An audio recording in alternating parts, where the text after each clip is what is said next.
Waturenggong atau Waturenggong adalah putra dari Dalem Ketut Ngulesir sebagaimana disebutkan dalam Babad Bali. Dalem Waturenggong memiliki putra yang salah satunya bernama Ide Idewa Pemayun atau Dalem Bekung dan Ide Idewa Dimade atau Dalem Segening. Diceritakan setelah wafatnya ayah beliau Dalem Ketut Ngulesir pada tahun 1460 Masehi, sebagaimana dijelaskan dalam kutipan sejarah Pemecutan Bedahulu, Dalem Waturenggonglah yang disebutkan menggantikan kedudukan beliau sebagai raja di Kerajaan Gelgel dengan kekuasaan penuh terhadap Pulau Bali. Pada masa pemerintahan Dalem Waturenggong, Kerajaan Bali mencapai masa keemasannya. Hal tersebut tercapai berkat kebijaksanaan beliau dalam mengatur pemerintahan dan penegakan hukum serta perhatian beliau terhadap kesejahteraan rakyat. Begitu juga orang Baliage atau Bali asli diberikan kedudukan dalam pemerintahan dan diperlakukan secara adil. Dengan runtuhnya Kerajaan Majapahit yang merupakan pemerintahan pusat pada tahun 1478 Masehi, maka Bali melepaskan diri dan menjadi wilayah yang merdeka. Kerajaan Gelgel kemudian memperluas wilayah kekuasaannya dengan menundukkan Kerajaan Blambangan pada tahun 1512 Masehi dan menguasai Pulau Lombok pada tahun 1520 Masehi. Dalem Waturenggong adalah raja yang sangat ditakuti oleh Raja Pasuruan dan Raja Mataram.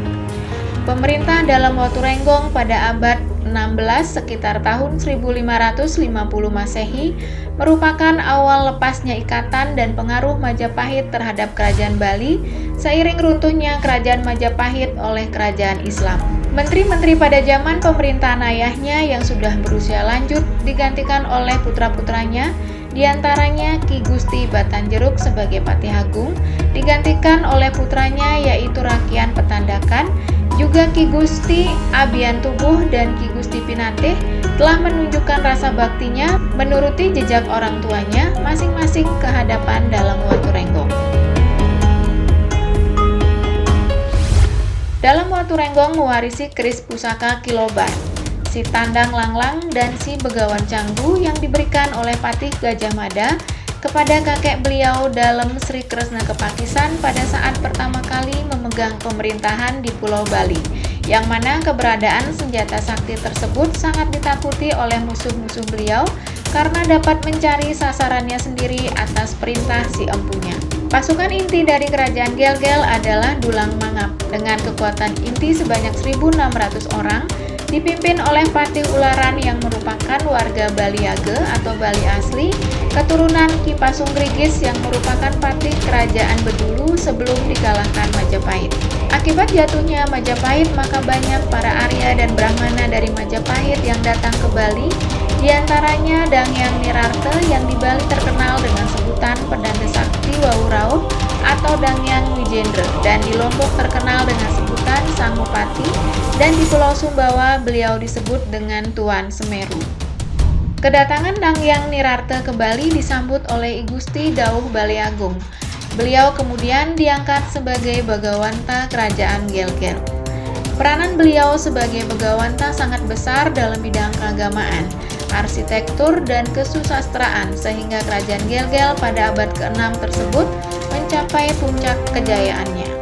Beliau selalu memberikan petunjuk dan nasihat kepada Dalem Waturenggong dalam menjalankan pemerintahan, dan salah satu ajaran beliau yang diwarisi sampai sekarang adalah konsep Tripuruse, Siwa, Sadasiwa, dan Paramasiwa, yaitu Paramasiwa yaitu sifat Tuhan sebagai Brahma yang merupakan sumber dari segala sumber di alam semesta. Sadasiwa yaitu sifat Tuhan sebagai Asta Iswara dan Cadu Sakti. Siwa yaitu sifat Tuhan sebagai jiwa alam semesta.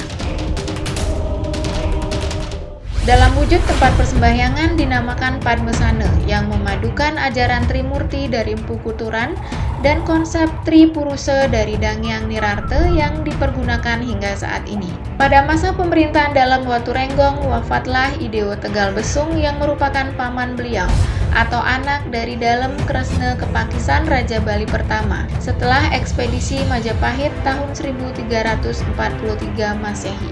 Beliau meninggalkan 5 orang putra, yaitu Idewa Anggungan, Idewa Gedeng Arte, Idewa Nuse, Idewa Bangli, Idewa Pegedangan.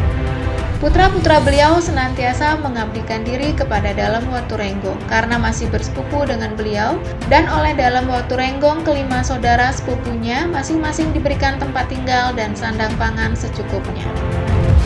Pura-pura yang dibangun atas petunjuk Dangyang Nirarte antara lain Pura Purancak di Jembrane, Pura Rambut Siwi di dekat Yambang dibangun kembali atas petunjuk beliau, dan di sana disimpan potongan rambut Dangyang Dujendra. Pura Pekendungan di Desa Braban Tabanan, di sini disimpan keris beliau. Pura Sakti Mundeh dekat Desa Kabe-Kabe Tabanan. Pura Peti Tenget di pantai laut dekat Desa Kerobokan Badung, di sini disimpan pecanangan atau kotak tempat sirih. Pura Dalem Gandemayu yang terletak di Desa Kamasan Kelungkung. Di tempat itu beliau menemukan bau harum sebagai isyarat dari Hyang Widi. Dalem Batur Enggong wafat tahun 1550 Masehi. Beliau meninggalkan 2 orang putra dan 1 orang putri, yaitu Raden Pangarsa atau Dalem Bekung, Raden Anom Segening atau Dalem Segening, dan seorang putri tidak diceritakan. Setelah Dalem Batur Enggong wafat, maka putra tertua yaitu Raden Pangarsa dinobatkan sebagai Raja Gelgel tahun 1560 Masehi dengan gelar Sri Aji Pemayun atau Dalem Bekung karena beliau tidak mempunyai keturunan. Juga pada saat itu ditegaskan kembali bagi keturunan Raja Bali yang melakukan hidup mewana praste oleh pedanda sakti Wawurauh pada era pemerintahan Dalem Waturenggong seperti tertulis dalam piagam Dukuh Gamongan sebagai Brahmana Sepinda secara konsisten melakukan hidup suci menjadi seorang pertapa. Dalam Waturenggong wafat dibuatkanlah Naga Bande yang mengiringi jenazah sang raja menuju alam sunyi. Sejak saat itulah upacara pelebon Raja Gelgel dan keturunannya menggunakan Naga Bande.